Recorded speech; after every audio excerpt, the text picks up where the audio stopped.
Muito bem, nessa manhã de 10 de março de 2024, nós temos um trabalho muito importante em comemoração ao dia 8, que foi o Dia Internacional das Mulheres, e as nossas queridas Márcia e Edith se colocaram à disposição para fazer esse trabalho chamado Mulheres Vitoriosas. Então será um trabalho assim muito especial, uma homenagem a todas as mulheres presentes e aos homens presentes em nossa live de hoje. Recebam aí esse carinho que as mulheres poderosas e vitoriosas prepararam para todos nós.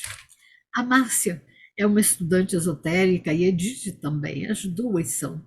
A Márcia era do grupo da Silésia, da querida Silésia Farias, é de Brasília, é contadora de histórias.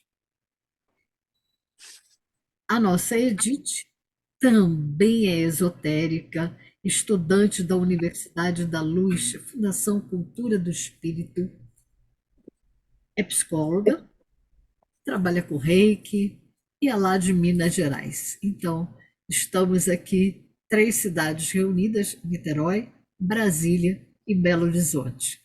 E vamos dar início a essa manhã linda e maravilhosa. Márcia, passo a você a palavra. Olá a todos que estão aqui presentes nesse momento delicioso.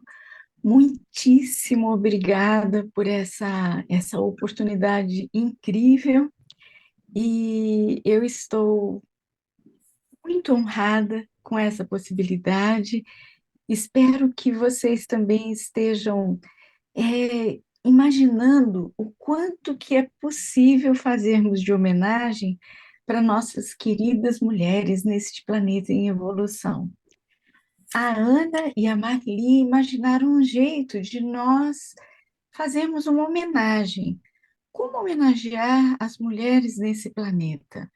Nós precisamos fazer um encontro, aproveitando o nosso domingo, e pensamos em vários nomes. Foi uma difícil escolha, foi muito difícil, porque são tantas pessoas inspiradoras. É muito lindo o que a gente consegue imaginar a respeito do mundo de pessoas que são inspiradoras. Eu trago aqui para vocês esse lindo quadro do nosso Botticelli. Esse quadro, ele demonstra a aparição, o nascimento de Vênus. E esse nascimento está exatamente trazendo um sopro de vida, um sopro de beleza, de sensibilidade e o nascimento dessa personagem que é Vênus. Então, o que eu queria mostrar para vocês é essa linda obra de Botticelli, em que nós percebemos que ele trouxe uma imagem de uma sensibilidade, uma delicadeza para demonstrar o nascimento da mulher. E aí nós vamos ter esta figura incrível. Gente, essa mulher é apaixonante. Ela foi retratada em vários diferentes séculos, inclusive milênios, porque ela é Hipátia. Hipátia de Alexandria. Não se tem muita certeza sobre o ano em que ela nasceu, mas foi entre 351 a 370 da nossa era, em Alexandria, no Egito. Mas naquele momento, no Egito, imperava o Império Romano. Muito bem. Ela era filha de Theon, que era um renomado filósofo, astrônomo, matemático, e ele criou sua filha para a ciência, o que não era muito comum naquela época. E ela foi uma pessoa tão incrível que ela se tornou a primeira matemática mulher conhecida e relevante para o mundo ocidental. Ela foi uma astrônoma brilhante e ela foi diretora da Escola de Alexandria. Há historiadores que noticiam que ela foi até Atenas e ela tentou unir o pensamento de filósofos neoplatônicos, Amônio de Sacas e Plotino, tentando usar um conceito platônico, o uno, a mônada das mônadas. Vocês observem que ela foi muito além do seu tempo, e ela, por isso, também, ela sofreu e foi assassinada de uma forma cruel em praça pública no dia 8 de março de 415, por conta de uma perseguição política local entre divisões do cristianismo que estava começando. A empatia foi tão importante para o pensamento no mundo que há historiadores que colocam a data de seu falecimento como a data do final da Antiguidade Clássica e o início da Idade Média. Eu vou colocar para vocês agora este lindo quadro que vocês conhecem, é de Rafael de Sanzio, ele está na Estância della Segnatura, do lado da Capela Sistina, lá no Vaticano. Se vocês observarem, na sua porção esquerda, nós temos alguns pensadores, aqui nós temos todos os homens pensadores importantíssimos e uma única mulher, Hipátia. Ela está logo abaixo de Alexandre o Grande, e ela está abaixo de Sócrates, nessa mesma linha do solo. Então, ela tem do lado dela Sócrates, Platão, Aristóteles, Heráclito, Diógenes, Pitágoras, Zaratustra, e lá está ela, nossa querida Hipátia. Esta segunda pessoa que nós trouxemos de um outro momento, de um outro continente, esta linda moça, ela nasceu sob o nome Maria Salomeia Slodowska. Esta mulher incrível, ela revolucionou o mundo da ciência. Ela nasceu no dia 7 de novembro de 1867, em Varsóvia, na atual Polônia, mas na época fazia parte do Império Russo. Ela faleceu em 4 de julho de 1934, em Alta Saboia, na França, causada por uma anemia plástica. Eu estou colocando esses dados só para a gente se localizar, que nós saímos lá do início da nossa era cristã e nós já estamos no século XIX para o século XX.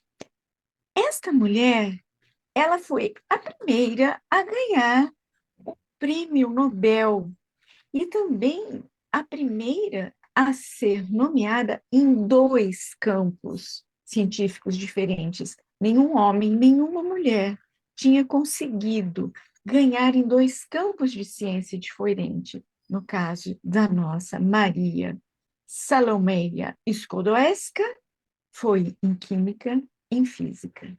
Ela também foi a primeira mulher a se tornar professora na Universidade de Paris. Ela tem tantas histórias incríveis. Quando ela estava lá em Varsóvia, a irmã mais velha dela disse que queria estudar medicina, mas naquele momento era proibido às mulheres, por conta de uma imposição do Império Russo, de frequentarem as universidades. E aí ela ficou frequentando uma universidade que chamava Voadora, imagine só. Acontece que esta universidade, ela não tinha as aulas assim muito tranquilas. Ela é uma universidade clandestina. E a irmã dela falou: "Eu quero estudar medicina."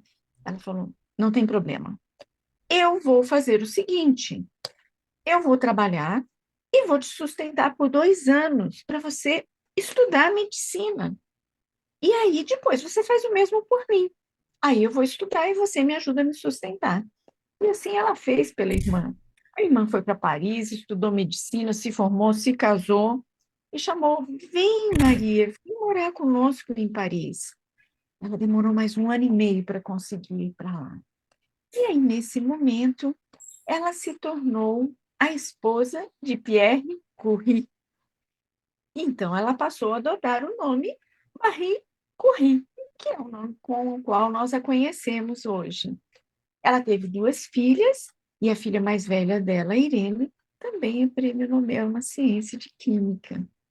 Entre suas realizações estão a teoria da radioatividade, diga-se de passagem, ela própria cunhou o nome radioatividade. Ela descobriu uma substância ao qual ela deu o nome de polônio, em homenagem ao seu país, a Polônia.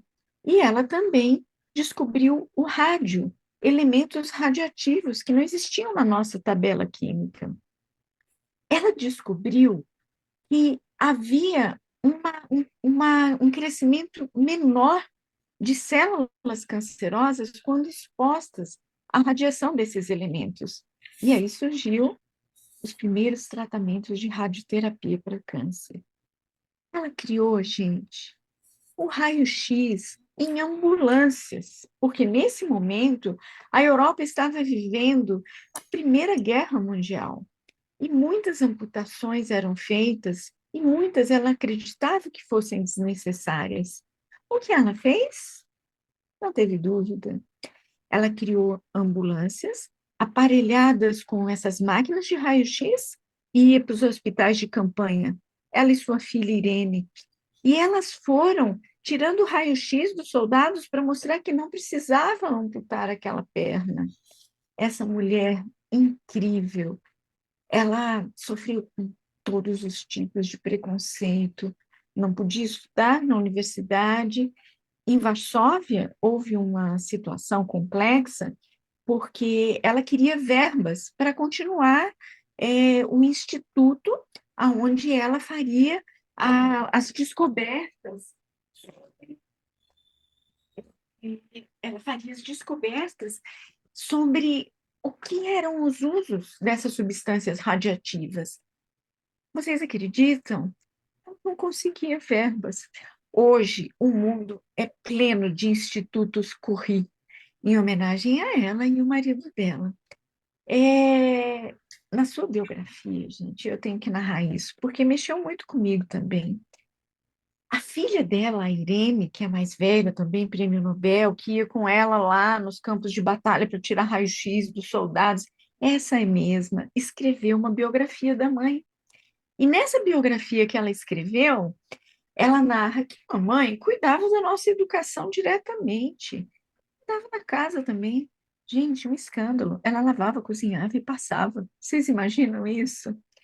Ela recebeu muitas verbas, de premiações que ela doava para pesquisa. Ela doava o dinheiro para os necessitados, aquilo que ela recebia de honrarias e medalhas, ela dizia: não, isso eu não quero.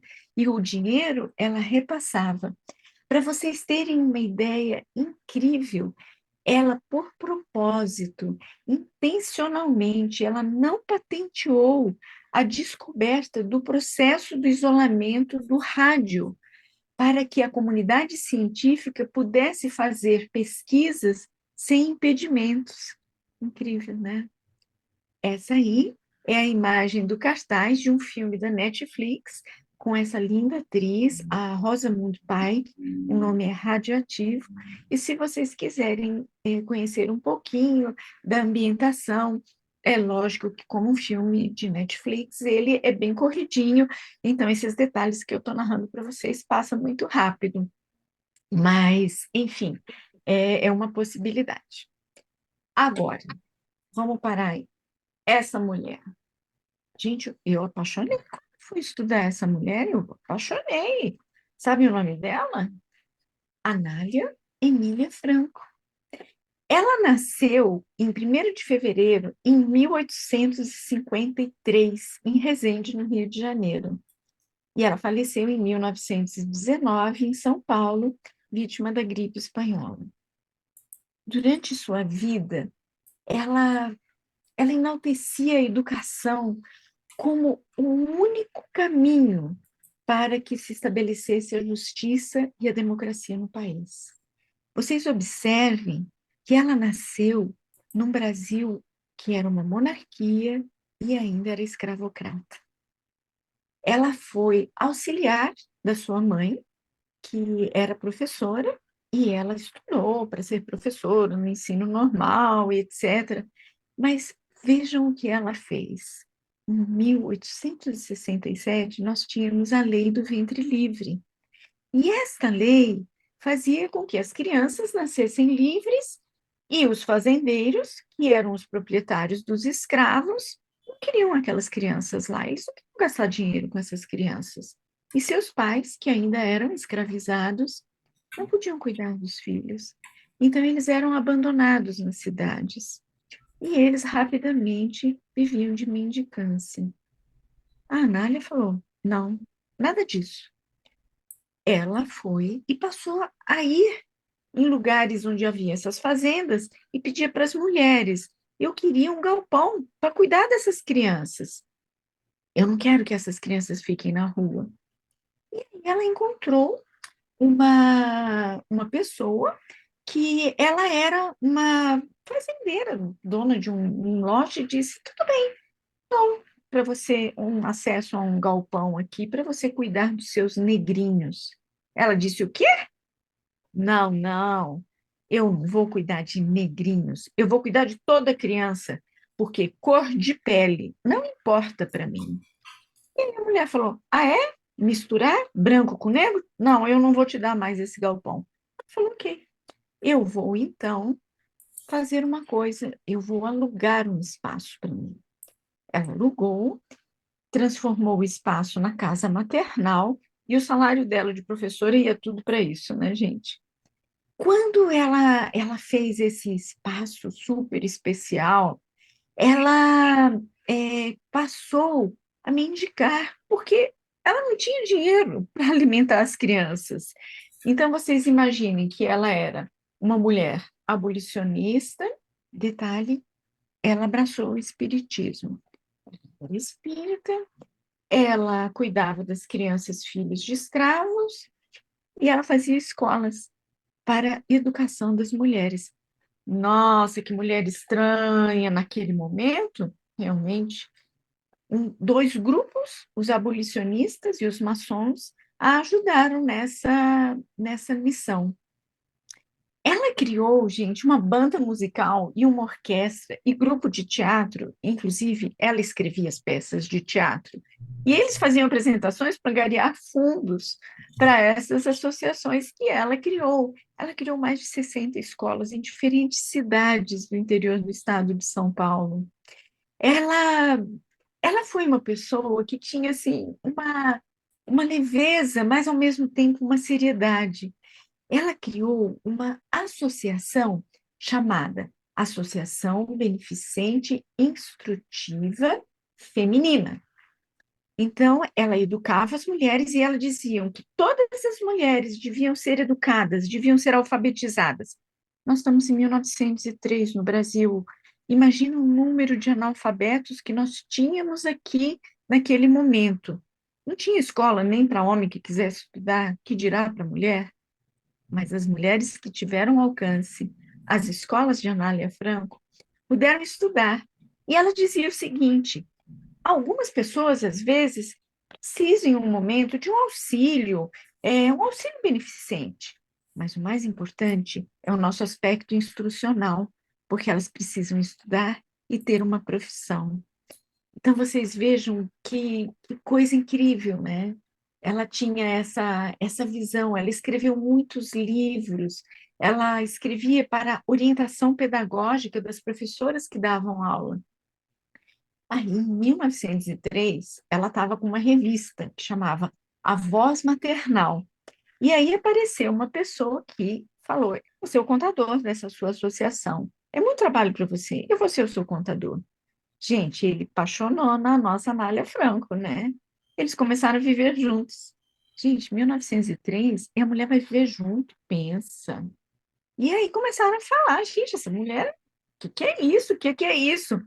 E ela chegou para ele e falou: Ô Bastos, é o seguinte, esse negócio da gente estar morando junto sem casar está atrapalhando. Casa comigo.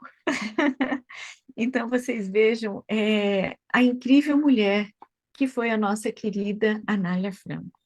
Eu encontrei uma série de de texto sobre ela, mas esse me tocou muito. É de uma historiadora da educação no Brasil. A Samantha diz: essa educadora deixou de lado todo o conforto e estabilidade procurados por tantas mulheres de seu tempo. Fez de sua existência uma constante busca pela liberdade, através do que acreditava ser o caminho mais seguro, a educação do povo. Assim, sua militância, que para alguns não passava de mera caridade, estava relacionada a uma preocupação muito maior, que era a igualdade. Ao invés de uma mulher pacata, a Anália Franco que encontramos tinha segurança em seus atos e convicção suficiente de que a mudança da sociedade brasileira só viria com muito trabalho. Por isso agiu. Aqui nós vamos ver a nossa querida Anália. Ela trabalhava tanto que ela não tem muito tempo para fotos, então é uma das raras fotos que a gente encontra, é sempre ela na formatura das moças que fazem parte do liceu e das escolas. Vocês veem que há moças de diferentes idades, muito jovens algumas, e elas eram as professoras das escolas que nós temos. Agora nós temos uma surpresa para vocês. Olhem só quem está aqui.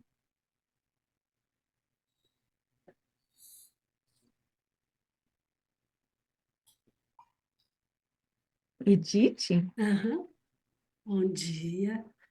Cora Coralina, quem é você? Sou mulher como outra qualquer. Venho do século passado e trago comigo todas as idades. Nasci numa rebaixa de serra entre serras e morros, longe de todos os lugares. Numa cidade de onde levaram o ouro e deixaram as pedras. Junto a estas decorreram a minha infância e adolescência.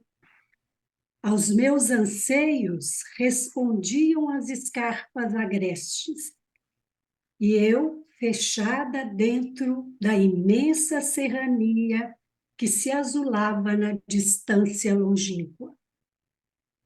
Numa ânsia de vida, eu abria o voo nas asas impossíveis do sonho. Venho do século passado. Pertenço a uma geração ponte entre a libertação dos escravos e o trabalhador livre, entre a monarquia caída e a república que se instalava. Todo o ranço do passado era presente. A brutalidade, a incompreensão, a ignorância, o carrancismo. Assim eu vejo a vida. A vida tem duas faces, positiva e negativa. O passado foi duro, mas deixou o seu legado. Saber viver é a grande sabedoria. Que eu possa dignificar minha condição de mulher, aceitar suas limitações e me fazer pedra de segurança dos valores que vão desmoronando. Nasci em tempos rudes, aceitei contradições, lutas e pedras como lições de vida, e delas me sirvo. Aprendi a viver todas as vidas. Vive dentro de mim uma cabocla velha, de mal olhado, ancorada ao pé do borracho, olhando para o fogo.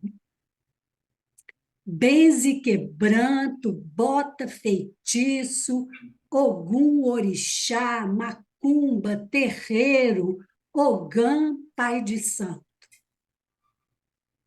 vive dentro de mim.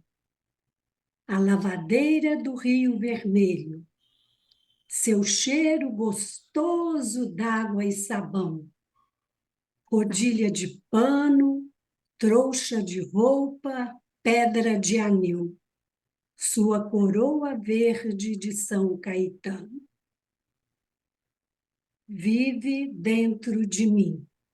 A mulher cozinheira, pimenta e cebola, quitute bem feito, panela de barro, taipa de lenha, cozinha antiga, toda pretinha, bem recheada de picumã, pedra pontuda, com buco de coco, pisando alho, sal. Vive dentro de mim. A mulher do povo, bem proletária, bem linguaruda, desabusada, sem preconceitos, de casca grossa, de chinelinho e filharada. Vive dentro de mim. A mulher roceira, enxerto da terra, meio casmurra, trabalhadeira, madrugadeira, analfabeta, de pé no chão. Bem parideira, seus 12 filhos, seus 20 netos. Vive dentro de mim. A mulher da vida, minha irmãzinha, fazendo alegre seu triste fado.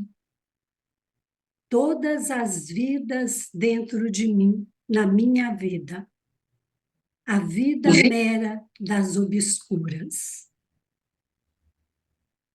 Eu sou aquela mulher a quem o tempo muito ensinou. Ensinou a amar a vida, não desistir da luta, recomeçar na derrota, renunciar a palavras e pensamentos negativos, acreditar nos valores humanos, ser otimista. Creio numa força imanente que vai ligando a família humana numa corrente luminosa de fraternidade universal. Creio na solidariedade humana. Creio na superação dos erros e angústias do presente. Acredito nos moços. Exalto sua confiança, generosidade e idealismo. Creio nos milagres da ciência e na descoberta de uma profilaxia futura de erros e violências do presente. Aprendi que mais vale lutar do que receber dinheiro fácil. Antes, acreditar do que duvidar. Meu Deus do céu, né, Edith? Meu Deus do céu. Eu agora aqui vou tentar fazer um esforço para falar alguma coisa, depois dela própria ter dito tudo isso. Aqui fico eu, assim, com alguns dados biográficos, vocês me perdoem, mas esta parte que a Edith trouxe para nós, dita pela nossa própria Cora Coralina, sobre o que é ser mulher e o que é ser Cora. Ela, na verdade, ela se chama Ana Lins dos Guimarães Peixoto Bretas. Ela nasceu em 20 de agosto de 1889, na cidade de Goiás Velho. Na época, era a capital do estado de Goiás. E ela faleceu, gente, em 10 de abril de 1985. Então, ela já estava com quase 96 anos. E ela faleceu em Goiânia, vítima de uma pneumonia. O primeiro livro que ela publicou foi em 1965, Poemas dos Becos de Goiás e Histórias Mais. Ela tinha quase 76 anos quando ela publicou o primeiro livro, gente. E acontece que ela escrevia desde os 14. Não é que começou a escrever com essa idade, não. Ela escrevia desde os 14 anos e dá-lhe publicação nos jornais locais. Em toda a cidade que ela morou, porque ela se casou grávida e foi correndo para Jabuticabal, no interior de São Paulo, e ela escrevia em todos os jornais. Ela escreveu em Goiás Velho, ela teve publicações em Goiânia, em São Paulo, capital, em Andradina, em Jabuticabal. Ela participava de tertúlias do Clube Literário Goiano. Ela é parte da Academia Goiana Feminina de Letras e depois da Academia de Letras de Goiás. Ela completou 50 anos, ela narra sobre si mesma o seguinte episódio: houve a perda do medo. Quando ela voltou aos 50 anos e saiu de São Paulo, já viúva, já com os filhos todos nascidos em São Paulo, cada um com a sua vida, ela voltou para casa onde ela nasceu, lá em Goiás Velho, na beira do Rio Vermelho. E aí ela tem muitas entrevistas que hoje nós temos acesso por causa do YouTube. Em uma delas ela disse assim: gente, aqui em Goiás, como a padroeira é Santana, tudo quanto era menina que nascia na minha época era Ana. Ana Nica, Ana Maria, Ana. E eu fiquei com medo de desaparecer. Então eu resolvi e escolhi um pseudônimo lá atrás, e agora eu vou assinar com esse pseudônimo, Cora Coralina. Então, a nossa Aninha, ela teve esse episódio da perda do medo. E ela foi em 1984, então, para a Academia Goiana de Letras. Mas isso era uma coisa aqui, bem da região centro-oeste. Um dia, motorista, que era daqui de Goiás, ele pegou a obra dela e ele entregou para Carlos Drummond de Andrade. Estamos em 1980. O Drummond leu um poema que se chamava Vintém de Cobre.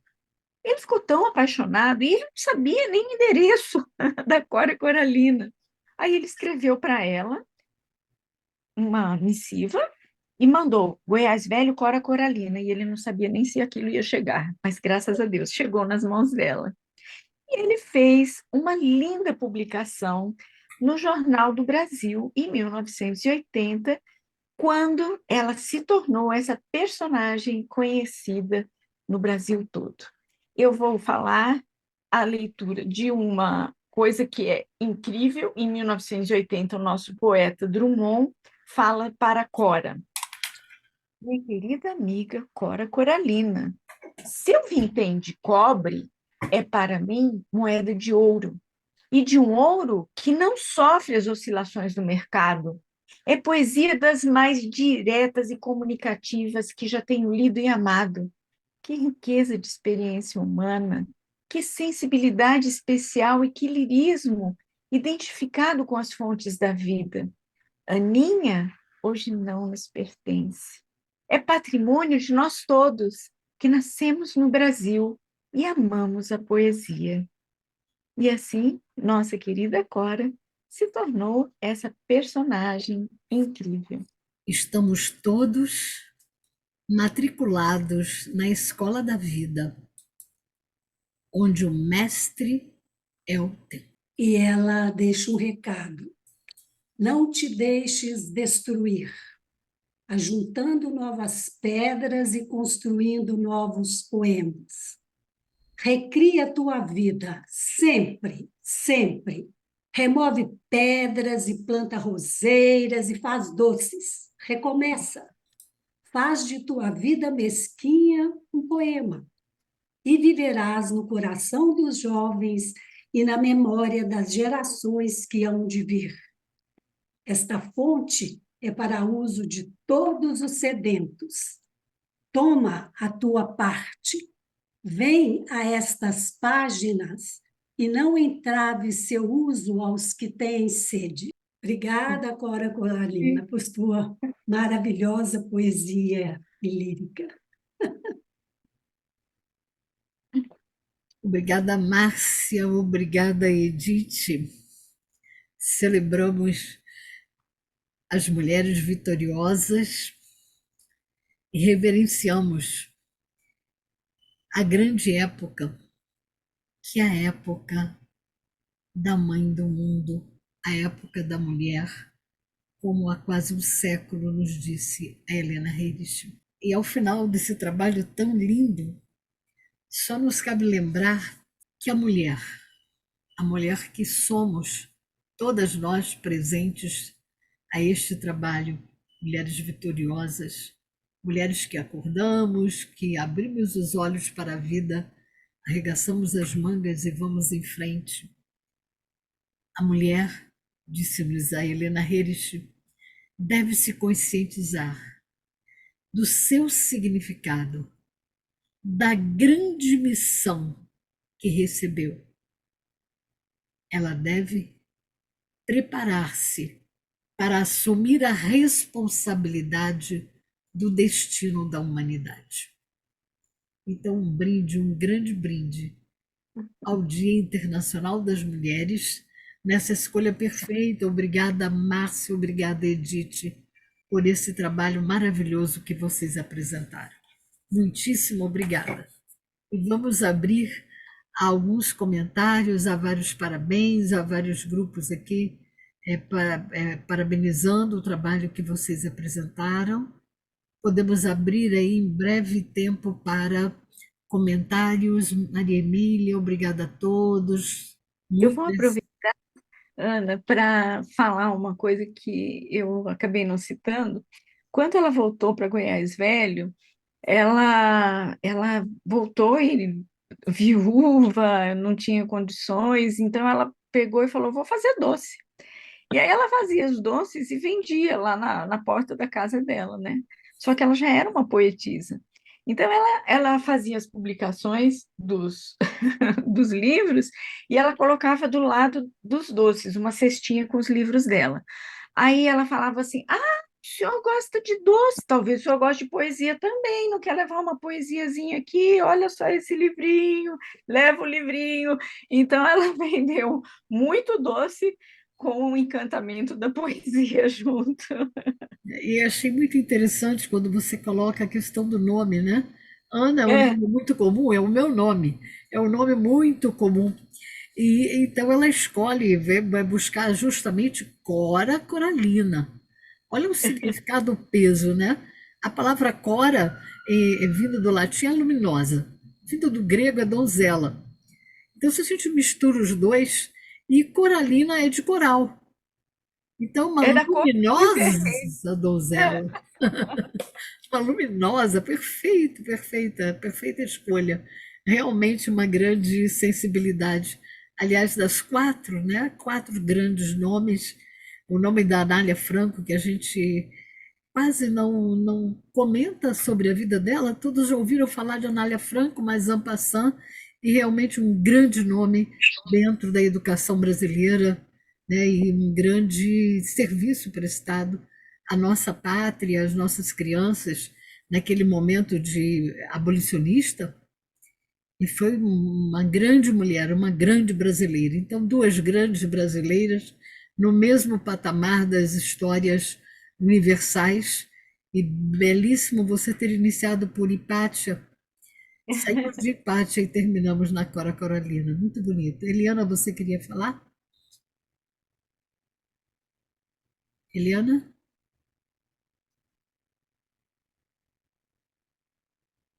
Ali Barbosa? Sim, eu só quero agradecer, gratidão, gratidão, gratidão, foi belíssimo, e dizer que não foi nada diferente. Eu já sabia, quando vocês aceitaram o nosso convite, se prontificaram a fazer, eu já sabia que nós íamos escutar essa história linda, emocionante, olha, fantástico. Eu só tenho a agradecer e lamentei, porque eu tinha que ter posto no grupo e não botei. Não sei se alguém mais entraria, mas com certeza vou botar a gravação, todo mundo vai ver a gravação, porque foi belíssimo. Obrigada, obrigada, obrigada. Gratidão, gratidão, gratidão. Beijo. Nossa, beijo. Obrigada pela confiança, Marli. Obrigada, muita honra, muita honra. O que eu acho Bom, incrível, Marliana, é que Hum, essas mulheres, elas eram mulheres em momentos históricos, em continentes diferentes. Você vê no início da era cristã, no final do século XIX, na França, aqui no Brasil, em São Paulo e Rio, e no interior de Goiás. Todas elas enfrentaram muito preconceito porque eram mulheres, mas elas venceram. Elas tinham uma garra lá dentro e elas sabiam que elas tinham uma missão. Então, cada uma na sua área cumpriu incrivelmente a sua missão. E eu acho que isso que é inspirador. E aí, quando a gente pensa que o primeiro livro da Cora foi quando ela tinha 65 anos, eu acho que dá para a gente pensar, vamos lá, gente, ainda dá tempo, hein? Há sempre tempo, né? Há sempre tempo para um bom trabalho, há sempre tempo para cumprir uma missão. Queridos amigos, muito obrigada. Muito obrigada pelo trabalho de vocês. Muito obrigada a todos que estão nos assistindo. E vamos encerrando essa primeira parte do trabalho desta manhã. eu quero agradecer também, Ana, a oportunidade de realizar esse trabalho maravilhoso e de ver que mulheres, independente da época, independente das condições adversas, sociais, econômicas, levaram avante a tarefa que se propuseram, provavelmente a tarefa da alma, né? Levar. Então, não tem desculpas quando a gente segue a nossa intuição e o que a nossa alma propõe e que nós nos propusemos com ela, né? Obrigada, obrigada, Márcio, por trazer, trabalhar com você. E obrigada, Ana, pela oportunidade. Beijo no coração de vocês e de todos que estiveram aqui. E agora, Edith, eu vou repetir o texto que você disse. Eu sou aquela mulher a quem o tempo muito ensinou. Ensinou a amar a vida, não desistir da luta, recomeçar na derrota, renunciar a palavras e pensamentos negativos, acreditar nos valores humanos. Gente, isso é lindo. Compreender isso e viver isso é realmente ter a consciência da missão da mulher nesse novo tempo, na nova era, na era de Aquário, já iniciante. Era uma Muitíssimo obrigada. servidora mundial há muito tempo. Exatamente. É exatamente essa consciência de pertencimento, essa É. consciência de ser um com os seus irmãos de grupo. E Uhum. ela se refere às outras mulheres como minhas irmãs, É, lindo né? demais. Mulher Muito bonito, muito bonito. avançadíssima no tempo. Um E exemplo. guardada as proporções entre as quatro, são quatro grandes mulheres realmente Aham, que vieram e cumpriram a sua missão.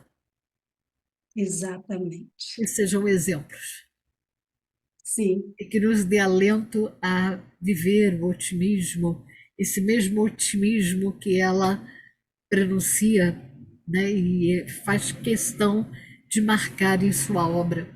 E que seja esse sentimento o nosso sentimento de cada dia, enquanto estudantes que somos e responsáveis por manter acesa a chama da luz, da paz, da alegria, esse coração sempre amoroso e alegre. Sejamos otimistas e felizes e viva as grandes mulheres vitoriosas que cada uma de nós é.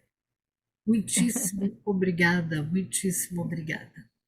Obrigada, Ana. Obrigada a todos. Um grande beijo. Curso 28.